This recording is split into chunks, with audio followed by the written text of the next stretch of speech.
Welcome back, hunters, to a new Solo Leveling Arise video.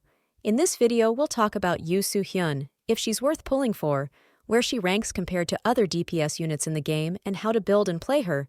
So let's get started. Yoo Soohyun is a fire element ranged DPS hunter that scales off defense penetration. For her skills, you want to prioritize leveling up her core attack and her second skill, kill shot, as they're her bread and butter, followed up by her first skill trick shot and finally her ultimate. Her passive is very interesting. When she uses her first skill, trick shot, or her QTE skill, firing swarm, it grants her the spotlight effect, which increases her defense penetration by 24% and increases her damage by 24% of her total defense penetration. And when she uses her QTE skill, firing swarm, or her ultimate zeroed in blast, she gains the magic firearm effect, where she summons tiny drones that deal damage equal to 40% of her attack.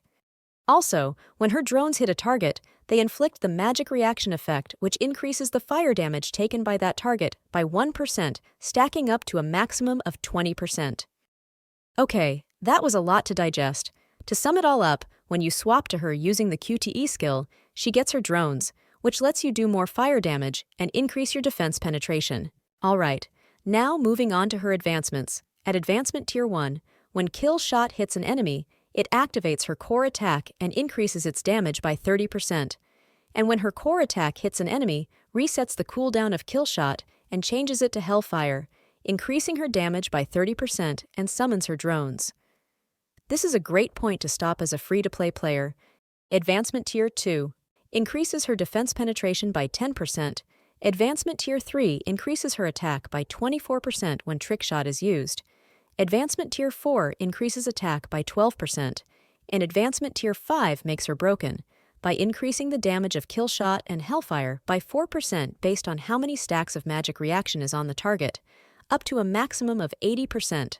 A quick reminder, magic reaction is applied when drones attack a target. The way she works is very unique. I know it all sounds too complicated, but we'll simplify it all in the end.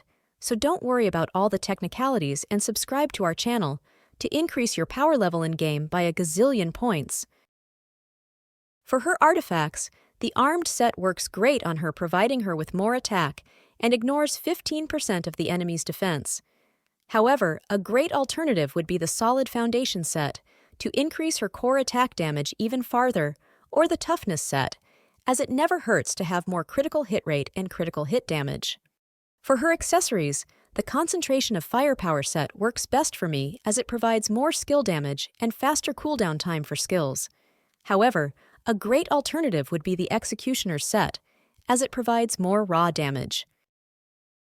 Okay, now time for her most optimal skill rotation combo to utilize all of her buffs and ensure maximum damage.